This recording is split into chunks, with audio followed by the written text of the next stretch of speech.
Jacques Beau, bonjour. Bonjour. Que pensez-vous de l'interview d'Emmanuel Macron dans le JT de France 2 et TF1 jeudi dernier? Il a dit en particulier que nous n'avons plus de sécurité en Europe si la Russie venait à gagner en Ukraine. Alors la première chose qui m'a frappé se trouve un petit peu d'ailleurs dans la phrase que vous avez dite, parce que cette interview est en fait une suite d'affirmations qui ne sont d'ailleurs pas justifiées, on est vraiment dans un narratif qui est appuyé et martelé au fur et à mesure de l'interview. J'ai constaté aussi que les journalistes, notamment la journaliste de France 2, a essayé de manière plus incisive de comprendre quelles étaient les motivations et les justifications derrière ces affirmations, comme par exemple le fait que la sécurité de la sécurité de la France, était affectée, la sécurité de l'Europe, dans quelle mesure, etc. Parce qu'on est dans le domaine des affirmations purement gratuites. Et une autre chose qui m'a frappé également, c'est l'absence réelle d'objectifs fixés à la politique que Macron veut appliquer à l'égard de l'Ukraine. Parce que déclarer que la Russie ne peut pas gagner la guerre me semble être une affirmation sans objectif réel. On est dans des déclarations qui mènent à une action dont on ne peut pas voir l'issue. Parce que la question de gagner la guerre, d'abord, les Russes ont fixé des objectifs à leur opération, ils l'ont dit dès le départ, c'est-à-dire la démilitarisation et dénazification. Alors on peut discuter sur la portée de notamment du terme de dénazification, qui, au point de vue militaire, je le rappelle, avait été déclaré atteint le 28 mars 2022 déjà. Et par la suite, Vladimir Poutine est revenu sur cet objectif à propos du gouvernement qui est à Kiev, mais on n'a jamais su exactement comment la Russie envisageait cette dénazification. On pourrait imaginer, par exemple, que le fait que Volodymyr Zelensky renvoie le général Zaloujny, qui était notoirement pro du mouvement ultranationaliste ukrainien, on pourrait imaginer que ça puisse entrer dans le cadre d'une dénazification, ou plutôt que ça permette à la Russie de dire que cet objectif a été atteint. Mais bon, l'objectif de démilitarisation, il a été atteint déjà en fait plusieurs fois factuellement. Simplement, le renouvellement permanent et les efforts de la communauté internationale pour réapprovisionner l'Ukraine ou la remilitariser d'une certaine manière fait que cet objectif est toujours, si vous voulez, il est atteint, puis ensuite on recommence la boucle, etc. C'est ce qui s'est passé, comme je l'ai déjà dit, en mai-juin 2022. Il y a eu une première démilitarisation dans le sens où l'armée ukrainienne a perdu son potentiel à ce moment-là. Il a fallu renouveler ce potentiel avec les vieux stocks de l'ex-URSS qui se trouvaient encore en Europe de l'Est. Et il y a eu une deuxième militarisation, d'une certaine manière. Et puis ensuite, la Russie a de nouveau épuisé le capital ou le potentiel ukrainien. Et il y a une troisième militarisation qui est arrivée à la fin 2022, début 2023, avec l'approvisionnement, cette fois-ci, de chars occidentaux, de vieille génération, mais quand même des chars occidentaux, comme les Challenger, les Léopards et finalement les M1 Abrams. Et donc, on a finalement 3 cycles de militarisation. Et puis, actuellement, la problématique est que les Occidentaux sont arrivés au bout des cycles de militarisation qu'ils peuvent fournir à l'Ukraine. Donc, en réalité, on pourrait presque dire que l'Ukraine a déjà gagné d'une certaine manière.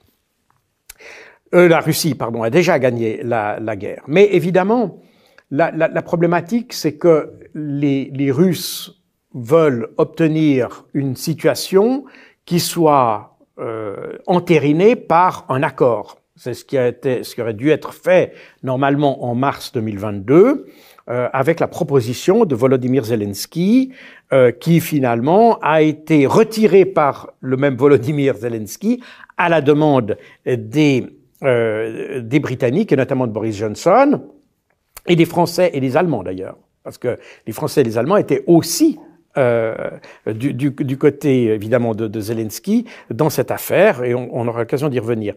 Mais cette proposition de Zelensky a donc été retirée, et on aurait pu déjà avoir une solution dans laquelle on aurait une solution où les deux auraient été gagnants, puisque les Ukrainiens auraient finalement vu leurs propositions acceptées, et puis les Russes auraient vu leurs objectifs atteints. Donc on aurait eu une situation d'équilibre, si vous voulez. Mais ça n'a pas été le cas.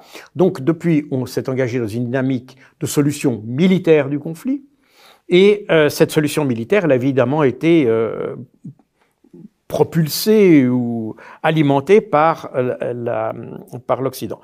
Donc le fait de gagner la guerre, qu'est-ce que ça veut dire dans ce contexte ? Et c'est en réalité ce que dit Macron quand il dit on veut empêcher la Russie de gagner la guerre. C'est simplement une formulation politique, parce que c'est la Russie qui décidera, dans la situation actuelle, quand elle aura gagné. C'est la Russie qui est capable de dire quand elle aura gagné ou non. Elle pourrait dire j'ai gagné. Et donc l'objectif de Macron tombe. Par conséquent, cette formulation me semble un peu douteuse sur le plan politico-stratégique. J'ai de la peine à comprendre ce que Macron a voulu dire par là. Et puis, il y a quand même un certain nombre d'allégations qui sont également martelées durant toute son interview, notamment que la Russie n'a pas respecté ses engagements, que la France a respecté. Alors là, si on revient un peu à l'histoire, on peut dire que là, Macron ment. Parce que la France a été fortement impliquée dans le conflit ukrainien déjà depuis 2014, depuis avant Maïdan, puisque la France et l'Allemagne d'ailleurs étaient, et ça on est avant les accords de Minsk, la France et l'Allemagne étaient garants de l'accord qui a été passé entre l'opposition ukrainienne et le président Yanukovych le 21 février 2014, donc avant le renversement de Yanukovych. Et la France n'a pas tenu ses engagements. Yanukovych a été renversé malgré l'engagement qui avait été signé entre les manifestants et le président Yanukovych, et avec la garantie, comme je l'ai dit, de la France. Donc la France n'a pas tenu son engagement déjà là. Par la suite, le Maïdan s'est déroulé, Yanukovych a été destitué, et puis on a cette ce nouveau gouvernement non élu qui prend dans un premier temps le pouvoir, et on a le début des affaires du Donbass. Et pour la faire courte, on a ensuite les accords de Minsk, où là aussi la France est garante du côté ukrainien de ces accords, et là aussi, elle ne remplira pas sa parole. Elle contresigne les accords, mais comme on le sait de l'aveu même de François Hollande à plusieurs reprises, eh bien, la France n'a pas respecté sa parole, n'a pas fait en sorte que l'Ukraine mette en œuvre ces accords. Et on le sait très bien, pas seulement par François Hollande, mais on le sait aussi par les déclarations même de Emmanuel Macron, lors de cette fameuse interview qu'il avait, enfin cette discussion qu'il avait eue avec Vladimir Poutine, qui était téléphonique et qui a été ensuite rapportée par Le Figaro, si ma mémoire est bonne, où il y a le verbatim, en quelque sorte, de la conversation entre les deux hommes d'État, et Emmanuel Macron démontre qu'il n'a absolument pas lu les accords de Minsk, qu'il n'en connaît même pas le contenu. Et donc, on voit que là aussi, il n'a évidemment, et c'est une discussion qui a eu lieu donc en février 2022, juste quelques jours avant d'ailleurs le début de l'opération russe, et qui était une sorte de négociation de dernière chance, mais dans laquelle on voit que la France n'a pas essayé d'appliquer les accords, mais à essayer de s'imposer par rapport à ces accords ou d'imposer sa propre vue par rapport à ces accords. Ce qui, évidemment, n'était pas du tout la politique russe qui voulait l'application des accords. Donc, Emmanuel Macron n'a pas tenu les engagements de la France à ce niveau-là. Et puis, il y a un troisième événement qui n'a pas été beaucoup relevé. C'est assez curieux, d'ailleurs, qu'aucun commentateur français n'ait relevé cette déclaration qu'on a découverte, en fait, avec l'interview de Vladimir Poutine par Tucker Carlson, et dans laquelle Vladimir Poutine dit, mais en fait, les accords que Zelensky avait proposés à la Russie en mars 2022 étaient entérinés eux aussi par la France et l'Allemagne. C'est d'ailleurs la France et l'Allemagne qui avaient demandé en gage de l'application de cette proposition de Zelensky, sur laquelle les Russes étaient d'accord. En gage de ceci, les Russes devaient retirer leurs forces de Kiev. Et là aussi, les Russes ont donc dit en geste de bonne volonté, ce qui a été toujours la version russe. Les Russes n'ont pas changé leur narratif sur cette question. Les Russes ont retiré leurs forces de Kiev en geste de bonne volonté en vue de l'application de cet accord. Et à peine les Russes avaient-ils retiré ça que les Occidentaux ont demandé à Zelensky de retirer sa proposition et on est revenu à la case départ. Et ce qui est intéressant, c'est que là aussi, cet événement a été rapporté dans les médias ukrainiens en avril 2022 déjà, et pas, c'est revenu plus tard en novembre 2023, mais en fait les médias ukrainiens avaient déjà écrit en avril 2022 que le principal obstacle à la paix était les Occidentaux. C'était dans Ukrainska Pravda. Donc, on voit que Macron a fait une série d'allégations qui étaient fallacieuses, dans laquelle il a essayé de se présenter comme le sauveur de la paix, mais en réalité, c'est à cause de lui, en réalité, qu'on a cette situation. Enfin, pas seulement à cause de lui. Les Allemands sont co-responsables, mais il y a clairement, dans la situation qu'on observe aujourd'hui et dans la situation tragique dans laquelle se trouve l'Ukraine, la France est grandement responsable de ça parce qu'on aurait pu éviter ça dès le départ en appliquant les accords. Et maintenant, plus personne ne parle de ça parce qu'évidemment, ça dévoilerait le rôle finalement pervers que la France a joué en ne respectant pas sa parole. Alors, c'est pas du tout dans cet état d'esprit que se trouvent donc les politiques en France, et en particulier notre président, et c'est pas du tout dans cet état d'esprit non plus que se trouvent les médias. Et c'est amplifié par une autre phrase qu'a dit Macron lors de cette interview, où il dit « Nous n'avons pas une industrie de défense adaptée à une guerre de haute intensité territoriale ». Bon, alors là, on revient à cette idée de guerre en Europe, qui est d'ailleurs martelée à plusieurs reprises aussi par Emmanuel Macron durant son interview. Et là, il faut peut-être revenir un peu sur le contexte. Donc, depuis la fin 2023, début 2024, on constate que la situation en Ukraine est catastrophique. Je ne parle même pas des tensions que l'on trouve à Kiev elle-même, qui ont abouti à la destitution du chef des armées, Zaloujny, etc., et des tensions politiques qui a fait que, d'ailleurs, Volodymyr Zelensky a même annulé les élections présidentielles. Mais le problème est également que la communauté européenne se trouve tout d'un coup prise de court, parce que elle était convaincue, dès le début de l'opération spéciale russe, que la Russie allait s'effondrer très rapidement. Rappelez-vous les déclarations de Monsieur Le Maire, Bruno Le Maire. Et on a sous-estimé évidemment l'économie russe, la politique russe, surestimé le rôle de l'opposition en Russie, etc. Et on a pensé que le système russe, entre guillemets, allait s'effondrer comme un château de cartes dès le début des sanctions et la pression militaire que l'Ukraine apportait, qui devait être victorieuse d'ailleurs. Et puis, on s'est conforté dans un narratif que la Russie était en train de perdre la guerre, qu'elle n'avait plus de matériel, qu'elle avait plus de munitions, qu'elle avait plus de microprocesseurs et qu'elle devait démonter ses machines à laver pour les mettre pour mettre des microprocesseurs dans ses missiles, etc., qu'elle avait des mauvais chefs, qu'ils étaient mal commandés, que les soldats étaient découragés, etc., etc. Et puis, en 2024, tout d'un coup, on s'aperçoit que c'est pas du tout le cas. Et d'ailleurs, à ce propos, il est intéressant de voir que, alors qu'on avait une armée russe en décapotade qui nous était décrite depuis 2 ans, tout d'un coup, c'est une armée russe qui menace toute l'Europe. Donc là, on se demande, est-ce qu'on mentait avant ou est-ce qu'on ment maintenant? Mais vous voyez, donc là, il y a quand même quelque chose d'assez surprenant, qui d'ailleurs ne semble pas beaucoup surprendre les politiques français d'ailleurs, ni les médias.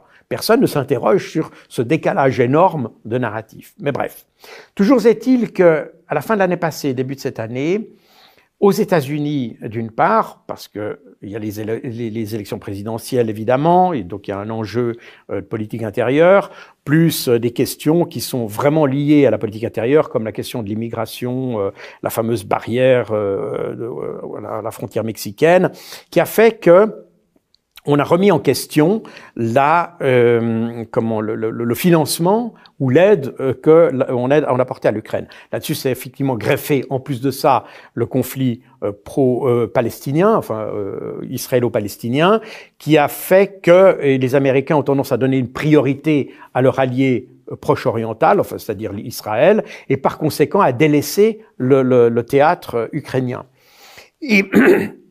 Et du côté européen, on a vu un peu la même problématique et on a vu le psychodrame qui a été lié à l'adoption des 50 milliards que l'Union européenne voulait débloquer pour l'Ukraine et qui a été finalement débloqué au 1er février de cette année, mais qui a donné lieu à de vives discussions à l'intérieur de l'Union européenne parce que là aussi, vous avez, et singulièrement, ce sont d'ailleurs des pays qui sont proches de l'Ukraine, donc, et même qui touchent l'Ukraine, qui ont exprimé un doute quant à la nécessité ou le besoin de continuer à financer l'Ukraine. Donc, on voit ces discussions au sein du camp occidental, et puis Zelensky, cerise sur le gâteau, reproche en janvier de cette année, si ma mémoire est bonne, il reproche aux Occidentaux de lui avoir promis 1 million d'obus pour la fin mars 2024, et il dit, c'était pas en janvier, je crois que c'était en février, enfin peu importe, de toute façon il déclare, on n'a reçu que 30% de ce qui était promis. Et derrière ce chiffre de 30%, se profile un problème structurel important en Europe, c'est-à-dire que les capacités de production militaire ne sont plus en mesure de suivre le rythme des besoins de l'armée ukrainienne face à l'armée russe. Et donc, on se trouve un petit peu dans une situation où on a promis des grandes choses, on a tiré les plans sur la comète d'une certaine manière, on a déclaré la défaite de la Russie, et on constate qu'on n'est pas capable de réaliser ces promesses, on n'est pas capable si vous voulez, de concrétiser ce que l'on a dit. Et donc, on est dans une fuite en avant qu'on a et qu'on observe d'ailleurs depuis février-mars de cette année, parce que Zelensky, voyant que le conflit moyen-oriental attire plus, d'ailleurs il l'a remarqué, il a dit, vous envoyez votre aide au conflit proche-oriental et l'aide qui nous était destinée. Et la presse ukrainienne d'ailleurs s'est faite l'expression de ce détournement de l'aide à l'Ukraine. Donc on voit qu'en Ukraine, il y a un vrai souci lié au conflit proche-oriental. Zelensky a essayé de se rapprocher de Benjamin Netanyahou pour essayer de montrer qu'ils avaient une cause commune à défendre et donc que l'aide occidentale devait non pas se diriger exclusivement vers Israël, mais également venir vers l'Ukraine. Netanyahou n'a pas marché dans la combine, si vous voulez, parce que Netanyahou a très bien compris aussi la manœuvre et il préfère que l'aide occidentale, l'appui à la fois politique, peut-être surtout politique, mais aussi matériel, viennent plutôt en Israël. Donc l'Ukraine se trouve tout d'un coup un peu isolée. Et c'est là que Volodymyr Zelensky est venu avec cette idée que L'Ukraine était le dernier rempart contre une possible poursuite de l'offensive russe en direction de l'Europe. Et puis très rapidement, les Occidentaux, évidemment les pays baltes en particulier, parce que depuis le début, on pourrait dire depuis 2014 en réalité, les pays baltes agitent l'idée que la Russie veut récupérer leur territoire, veut les reprendre, etc., etc. Et donc, le narratif de Zelensky pour essayer de remobiliser la communauté occidentale a eu pour effet tout simplement de pousser les Occidentaux dans une sorte de fuite en avant. C'est-à-dire que tout d'un coup, on a adopté ce narratif, on a dit, voilà, la Russie va viser l'Europe, et c'est effectivement, en gros, ce qu'on a entendu dans l'interview d'Emmanuel Macron, que l'Europe était tout d'un coup menacée par la Russie. Or, si on regarde les faits, on constate que la Russie n'a jamais menacé l'Europe, elle n'a jamais déclaré qu'elle voulait attaquer l'Europe. D'ailleurs, on ne verrait pas quel objectif elle pourrait avoir, n'est-ce pas? Admettons même que la Russie cherche à reconstituer son ex-Union soviétique. Ça ne comprenait pas la Pologne, ça ne comprenait pas l'Europe. Donc, on ne voit pas, même dans l'optique d'une reconstitution de l'Union soviétique ou de la Russie tsariste, on ne voit même pas quelle pourrait être la finalité de la Russie à attaquer l'Europe. On conçoit bien que déjà la guerre en Ukraine, même si la Russie s'en sort bien et même si elle a réussi à tirer le meilleur parti de cette situation pour revitaliser son économie de défense et son économie en général d'ailleurs, malgré les sanctions et tout ça, on voit bien que si la Russie devait mener une guerre contre l'ensemble de l'Europe, elle arriverait certainement à mobiliser les troupes parce que du coup on est dans une situation où l'ensemble de la nation est concerné, donc on aurait des mobilisations générales, on n'aurait pas la même configuration que ce qu'on a en Ukraine, mais néanmoins une guerre en Europe serait pour la Russie sans doute un effort considérable et on ne voit pas très bien pourquoi la Russie le ferait à ce moment alors qu'elle a plutôt des conditions favorables sur le plan économique. Donc on a affaire à une sorte de fuite en avant des Occidentaux qui doivent surenchérir pour expliquer ou justifier, si vous voulez, une aide à l'Ukraine, une aide qui dépasse les simples problématiques budgétaires de court terme, puisqu'il faut pratiquement reconstituer une économie de guerre en Europe. C'est d'ailleurs ce que Macron a dit à plusieurs reprises, qu'il commençait une économie de guerre en Europe. Mais ça veut dire quoi? Ça veut dire concrètement qu'il faut, et d'ailleurs Macron l'a évoqué dans son interview, il faut multiplier les chaînes de production militaires, il faut accélérer les cadences. Donc on est vraiment dans une économie de guerre qui par ailleurs a des effets sur l'économie générale et le bien-être des Français. Alors, c'est intéressant de voir que Emmanuel Macron a dit que le prix de l'énergie, par exemple, que payent les Français, c'était la faute de la Russie. C'est totalement faux. Donc, la raison pour laquelle les Français payent leur énergie plus cher, c'est à cause des sanctions imposées par l'Union européenne. Et je précise Union européenne parce que les Américains leur avaient déconseillé de toucher le secteur de l'énergie. Je vous rappelle, c'est d'ailleurs dans mes ouvrages, les premiers ouvrages, notamment Opération Z, mais pas seulement, où j'avais évoqué cette espèce de contradiction, c'est que les Américains ont un regard, même s'il est très anti-russe et même si, évidemment, il a pour objectif d'affaiblir la Russie, tout ça est tout à fait clair. Par ailleurs, les Américains ont un regard beaucoup plus pragmatique et beaucoup moins dogmatique sur ce conflit. Et à plusieurs reprises, les Américains ont déconseillé les Européens d'adopter certaines sanctions parce que les Américains ont très bien compris que au-delà de la Russie, les sanctions russes pouvaient déstabiliser l'ensemble du marché, notamment le marché des hydrocarbures. Mais l'Union européenne n'a pas voulu écouter, et finalement, les Américains ont dit, bon, ok, on va y aller. Mais parce que les Américains ont su que, par ailleurs, ils pouvaient tirer profit de ça. Mais, par exemple, le gaz naturel, c'est effectivement les Européens qui ont poussé les Américains dans ces sanctions et pas l'inverse. Donc c'est important de le dire parce qu'on dit toujours les Américains ont essayé de faire couler l'Europe. Non, je ne pense pas, malgré tous les défauts que puissent avoir les Américains, je ne pense pas qu'ils ont voulu nuire à l'Europe. Les Américains ont besoin d'une Europe qui est forte, qui est plus faible qu'eux, mais qui reste quand même forte. Et les Américains n'avaient pas comme objectif d'anéantir l'économie européenne. Par contre, ils ont considéré que l'économie européenne, et notamment dans la mesure où les Européens eux-mêmes ont appliqué des sanctions qui leur étaient nuisibles à eux-mêmes, les Américains ont considéré que l'Europe était un peu un dommage collatéral d'un objectif qui, plus largement, vise à affaiblir la Russie, de sorte que la Russie ne puisse pas renforcer la Chine. Donc voilà un petit peu le contexte dans lequel on est. Et donc on a dans cette interview, évidemment en filigrane de cette interview et en arrière-plan plus exactement, on a l'accord de défense ou de sécurité qui a été signé, l'accord bilatéral qui a été signé entre la France et l'Ukraine, qui a été validé d'ailleurs ou ratifié plus exactement par l'Assemblée nationale il y a 2 jours.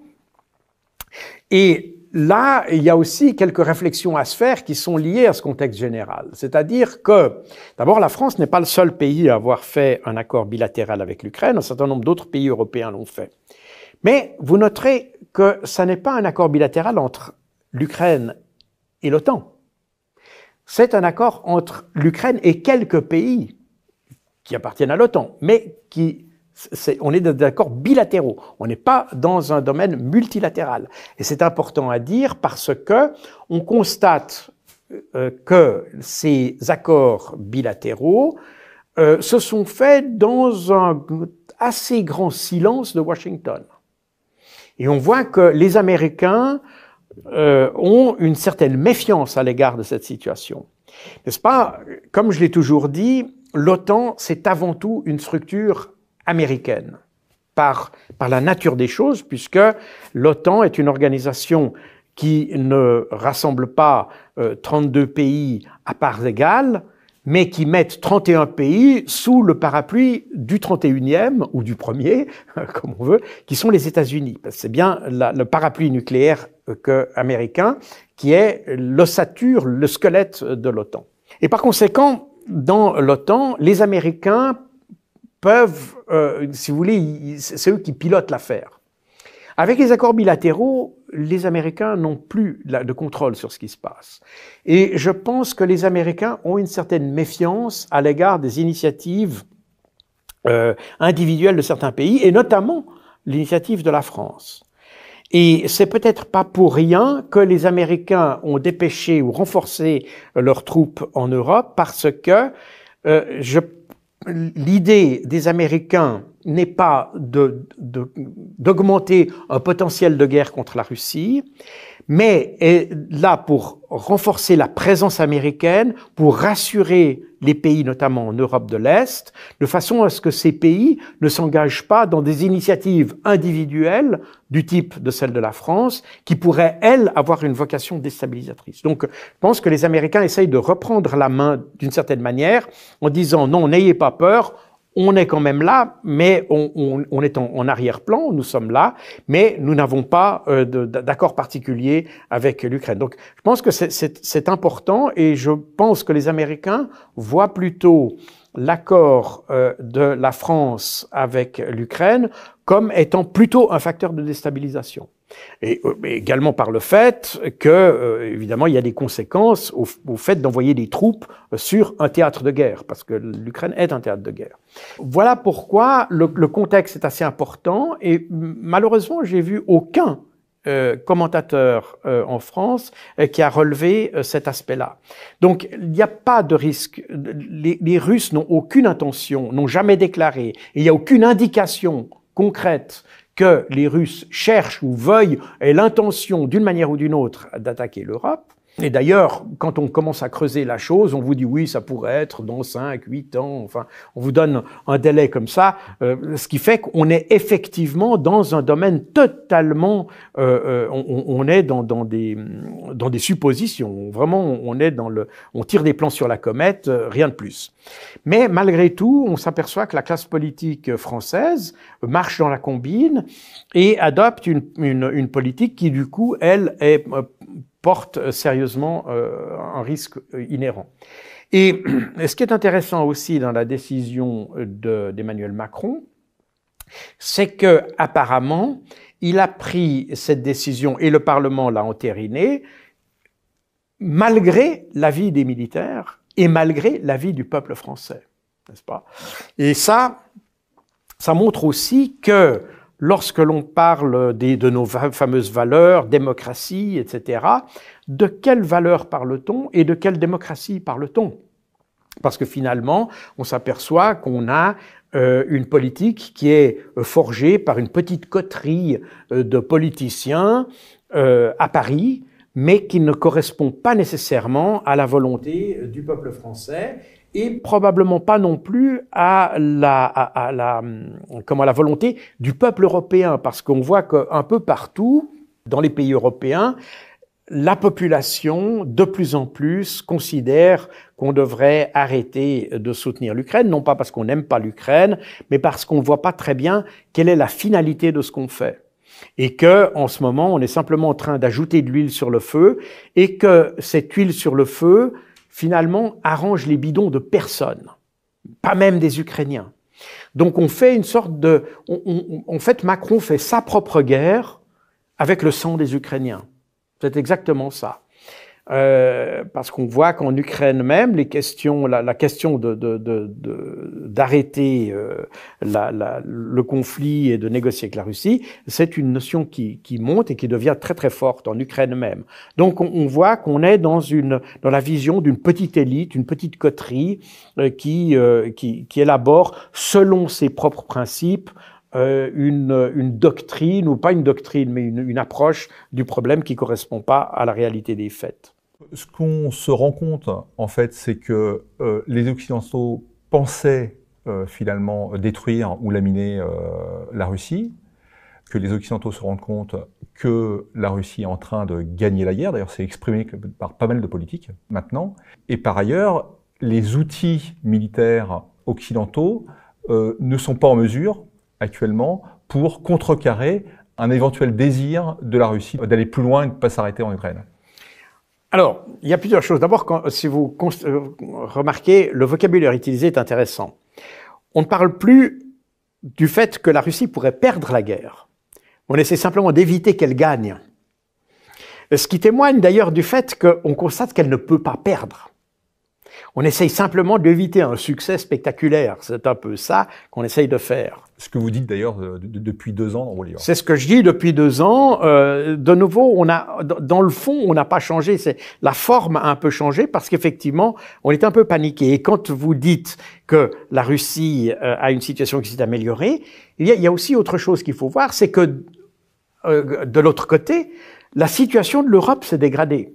Et on voit les manifestations des paysans un peu partout en Europe, on voit l'inflation qui augmente, on voit que la fiscalité augmente aussi parce qu'il faut financer des efforts qu'on n'avait pas prévu de faire, des efforts vis-à-vis de l'Union européenne, vis-à-vis de l'Ukraine, etc. Et les annonces de M. Bruno Le Maire sur des augmentations d'impôts montrent que finalement, on n'est pas dans une situation aussi rose qu'on veut bien le dire, et qu'on aborde cette histoire, ou l'histoire de l'affaire ukrainienne, d'un point de vue de faiblesse.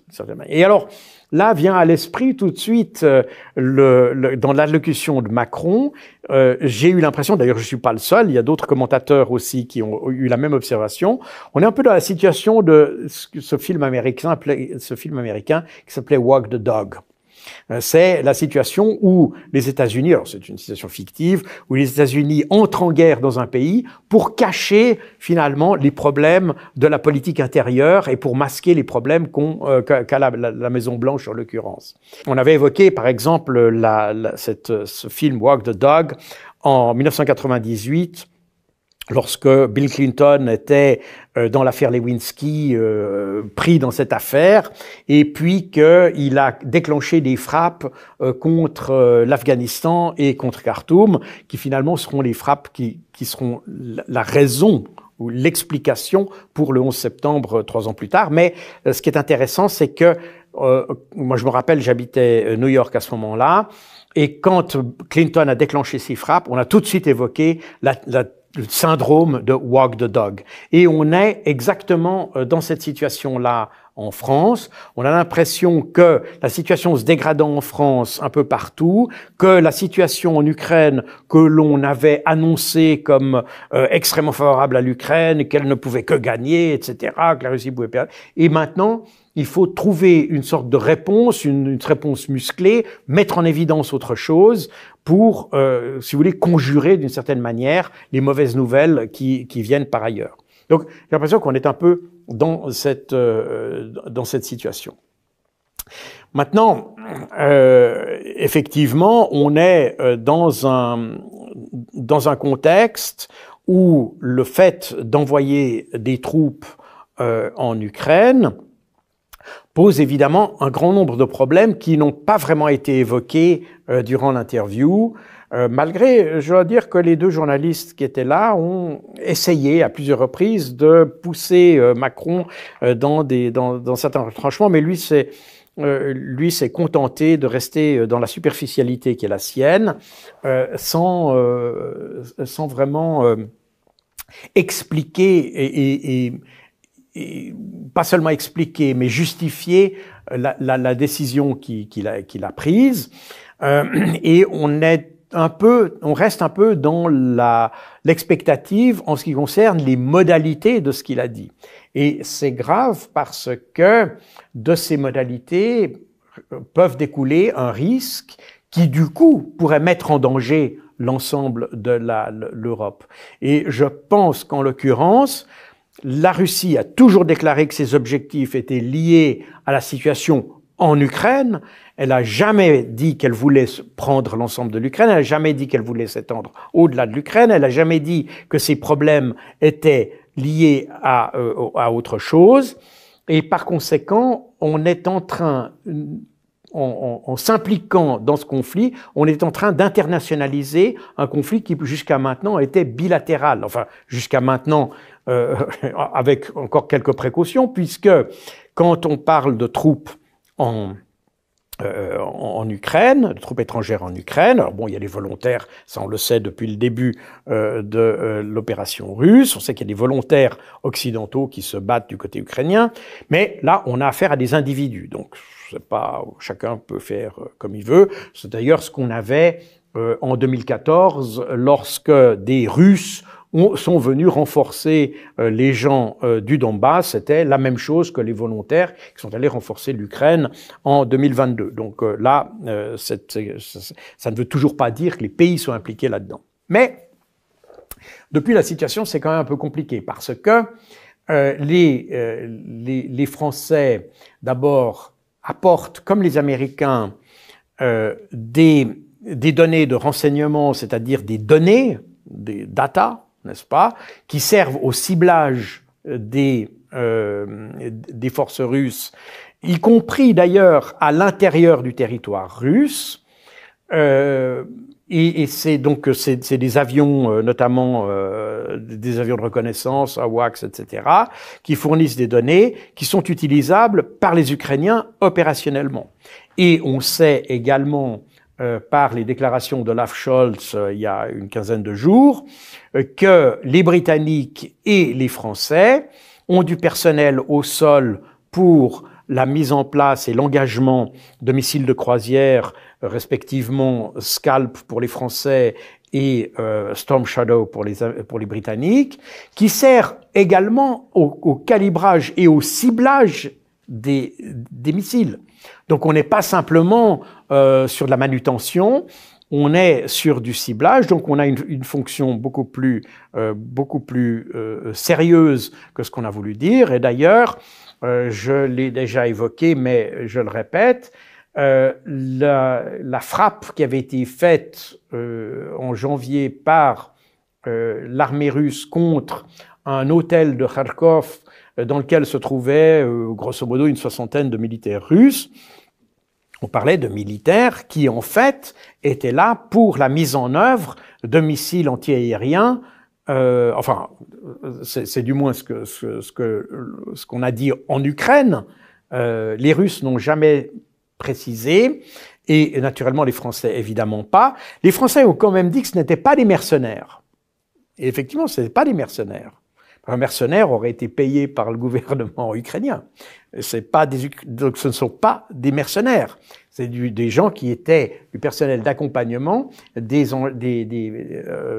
enfin, c'est ce que l'on dit, ce serait du personnel français d'accompagnement des missiles antiaériens très sophistiqués qui ont été fournis à l'Ukraine et pour laquelle les Ukrainiens n'auraient pas eu le temps d'être formés. Donc voilà. Donc on a déjà d'une certaine manière, un engagement sur le terrain. Mais si on avait, en plus de ça, effectivement des unités françaises sur le terrain, alors on complète un peu le dispositif. Alors évidemment, les modalités de cet engagement n'ont pas été définies avec précision. La plupart des commentateurs voient deux scénarios, en tout cas dans un premier temps. Ce serait soit que du personnel français prennent la place de personnel ukrainien pour certaines fonctions de façon à libérer du personnel qui puisse aller sur le front, ou bien alors que des unités françaises remplacent des unités ukrainiennes qui sont par exemple stationnées ou engagées à la frontière nord de l'Ukraine, c'est-à-dire à la frontière du Bélarus, de façon à ce que les unités ukrainiennes puissent renforcer le front. On sait que les Ukrainiens ont un problème de personnel et ils ont une armée qui évidemment se bat sur le front contre la Russie, mais ils ont également des forces vers l'arrière, notamment au nord du pays, parce qu'ils peuvent s'attendre à ils s'attendent à juste ou à tort ou à raison, à une offensive possible venant du Bélarus. Donc, en mettant des troupes occidentales à la place des troupes ukrainiennes, ça permettrait de renforcer le front. Donc, c'est un peu le scénario qu'on voit maintenant. On est dans des scénarios parce que, comme M. Macron l'a dit, il n'a pas voulu le préciser lui-même. Mais, ça veut dire quoi? Ça veut dire que, d'une certaine manière, en ayant des forces françaises elles permettent de renforcer l'Ukraine, ça c'est une chose, mais il y a une deuxième fonction qui est importante et qu'il ne faut pas sous-estimer, c'est qu'en réalité, ce que fait Macron, c'est qu'il envoie une ligne rouge humaine, n'est-ce pas? Parce que c'est un peu ça, en disant et d'ailleurs Macron a dit lui-même, nous n'aurons pas de ligne rouge par rapport à la Russie, c'est-à-dire que si la Russie nous attaque, on ira. Donc là, d'une certaine manière, les forces françaises constituent une forme de ligne rouge, c'est-à-dire que si on attaque là, eh bien, la France n'aura plus de ligne rouge vis-à-vis de la Russie. Et à l'inverse, dans une interview qu'il a donnée il y a 2 jours, Vladimir Poutine a dit si la France n'a pas de ligne rouge avec nous, nous n'aurons pas de ligne rouge non plus vis-à-vis de la France. Donc, on voit bien que l'intervention française, qu'on le veuille ou non, et malgré les déclarations de Macron qui a déclaré à plusieurs reprises que c'était la Russie qui était responsable, non. La France prend une décision unilatérale d'intervenir sur le théâtre d'opération militaire. Du point de vue russe, l'Ukraine est ce qu'on appelle un TVD, Théâtre Voyennych Действий, c'est-à-dire un théâtre d'opération militaire. Et quand vous intervenez sur un théâtre d'opération militaire, vous devenez de facto un vrai co-belligérant. La France est déjà co-belligérante, mais elle deviendra ouvertement co-belligérante du coup. Et par conséquent, la décision de Macron, on peut prendre le problème dans n'importe quel sens, elle pousse le conflit vers le haut. D'abord, elle l'internationalise, parce qu'elle fait de ce conflit un conflit où les troupes françaises sont impliquées alors que officiellement elles ne l'étaient pas. Et puis, par l'accord de sécurité, elle implique que si il y a des actions contre la France, contre les troupes françaises, eh bien, on peut passer à un degré supérieur. Et puis, comme on l'a dit, d'ailleurs, comme l'ont évoqué, ont essayé de sonder d'ailleurs les deux journalistes lors de l'intervention de l'interview de Macron, ils ont essayé de sonder si on pourrait arriver au niveau nucléaire. Donc, les Américains ont un regard très pragmatique sur cette situation. Les Américains, ils ont un peu le regard du businessman sur cette affaire, et c'est sans doute un peu par anticipation d'ailleurs de ce qui pourrait se passer si Donald Trump était élu, probablement. C'est-à-dire qu'ils constatent qu'ils investissent énormément dans ce conflit sans retirer le bénéfice qu'ils attendaient. Et donc, on le voit très bien, et ça commence à être une vision bipartisane, c'est-à-dire à la fois pour les républicains et les démocrates aux États-Unis, que effectivement aujourd'hui l'investissement en Ukraine n'a plus beaucoup d'intérêt politico-stratégique, et qu'il faudrait mieux laisser ce conflit pourrir de lui-même en quelque sorte. Donc, les Américains voient ces initiatives bilatérales, comme étant des initiatives, comment dire, un peu irrationnelles quelque part, parce qu'on voit bien que la France n'atteindra aucun objectif. L'objectif que la Russie ne gagne pas la guerre n'est pas un objectif. De nouveau, la Russie pourrait déclarer maintenant qu'elle a gagné la guerre. Et Macron n'a pas atteint son objectif. En fait, il fait dépendre son objectif des Russes et non pas de lui. C'est ça qui est, si vous regardez la sémantique, c'est effectivement ça. Donc, on est dans une situation quand même où les Américains sont, je pense, un peu inquiets de la situation, de la tournure que prennent les événements. Donc, voilà un petit peu le contexte dans lequel on est. Et je pense que cette initiative est un petit peu, ou cette initiative française est un peu une sorte d'initiative de la dernière chance, une manière de masquer les faiblesses de la France en interne, en politique intérieure, dans plusieurs domaines. C'est une manière de bomber le torse. C'est une manière aussi, et on l'a vu dans la tonalité de l'interview de Macron, on a vu une sorte on a un peu l'impression du jeune coq qui se rebiffe un peu et qui essaye de combattre comme ça. Je ne crois pas que les Américains voient les choses comme ça. Ils le voient de manière beaucoup plus professionnelle, beaucoup plus, comment dire, beaucoup plus stratégique d'une certaine manière que le voit Macron. Pour rester sur le terrain de guerre, donc en Ukraine, que vous inspirent en fait ces soldats ukrainiens qui sont sur le territoire russe? Alors, il y a une particularité qu'on n'a pas évoquée jusqu'à maintenant, c'est le fait qu'en Russie, on est en période préélectorale, si j'ose dire, puisqu'il va y avoir des présidentielles dans quelques jours. Et on sait que dans cette période, d'ailleurs on l'a vu tous ces derniers jours, qu'il y a une série d'actions ukrainiennes, on pourrait dire même occidentales, pour essayer de peser sur les élections et d'essayer de montrer un degré d'insécurité en Russie même, etc., afin de porter préjudice, si vous voulez, à la candidature de Vladimir Poutine. Et c'est un peu dans cet esprit qu'il faut voir, par exemple, le raid auquel on vient d'assister, d'un groupe ukrainien, ou plus exactement d'un groupe, c'est d'ailleurs pas la première fois qu'il le fait, d'un groupe de ultranationalistes, et je peux même utiliser en l'occurrence le mot néo-nazi, russes, enfin d'origine russe, mais qui travaillent du côté ukrainien, et qui ont mené des attaques contre Belgorod et contre Koursk. Et c'est pas la première fois. On avait déjà eu l'année passée plusieurs attaques du même genre qui ont cette fois-ci encore été repoussées et pas seulement repoussées, mais qui ont amené des pertes considérables parmi les attaquants. Donc c'est cette espèce de commando, enfin c'est un commando quand même relativement étoffé puisqu'il est venu avec des véhicules blindés, etc. Tous ces troupes ont été détruites. Une branche de ce groupe a déclaré qu'il avait atteint Koursk. Alors c'est assez amusant parce qu'ils ont fait une vidéo disant qu'ils étaient arrivés à Koursk. Et en réalité, quand on géolocalise la vidéo, on s'aperçoit qu'en réalité, ils sont pas du tout allés jusqu'à Koursk, mais ils sont allés dans la région de Soumy, donc bien en Ukraine, mais qu'ils ont essayé de passer ça pour un succès contre Koursk. Donc on voit bien qu'il y a une volonté, il y a un objectif politique à ces attentats, ou ces actions.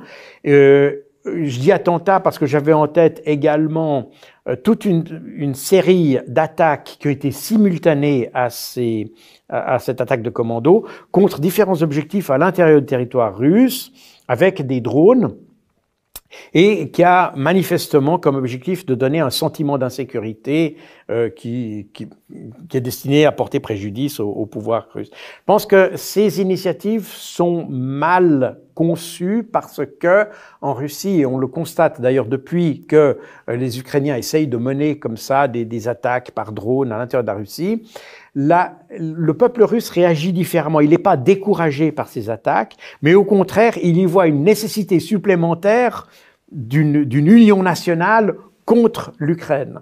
Donc l'effet est diamétralement opposé. On est dans un effet asymétrique, littéralement.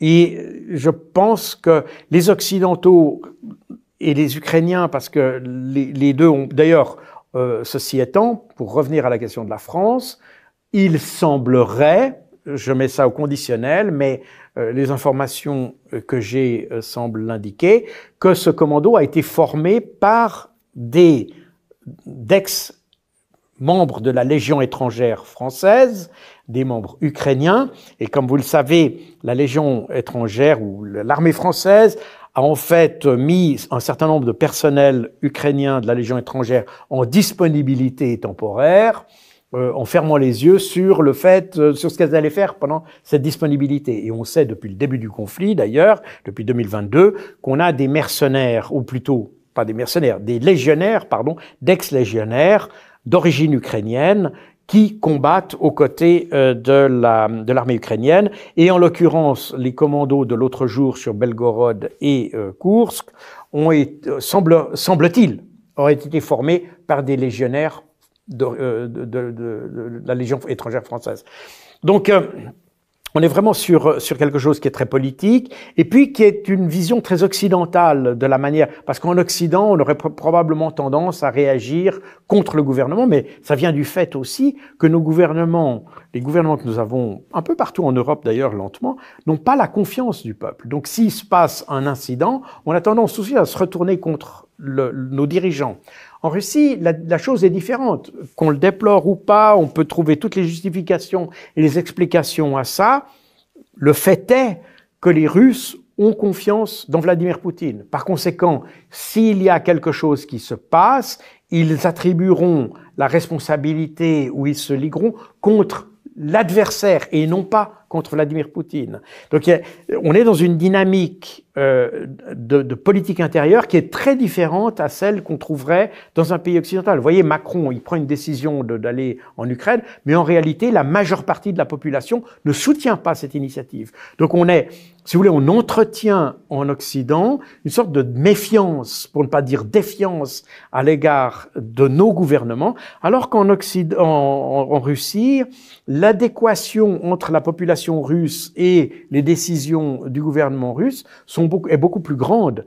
Et par conséquent, la conséquence de ces opérations va rejaillir contre l'Ukraine et non pas contre le Kremlin. Il pourrait même renforcer Vladimir Poutine dans les élections. Donc, et c'est là de nouveau qu'on voit l'irrationalité de notre approche de la Russie. De nouveau, qu'on le déplore ou pas, c'est pas la question d'être pour ou contre Vladimir Poutine. Le fait est que c'est comme ça.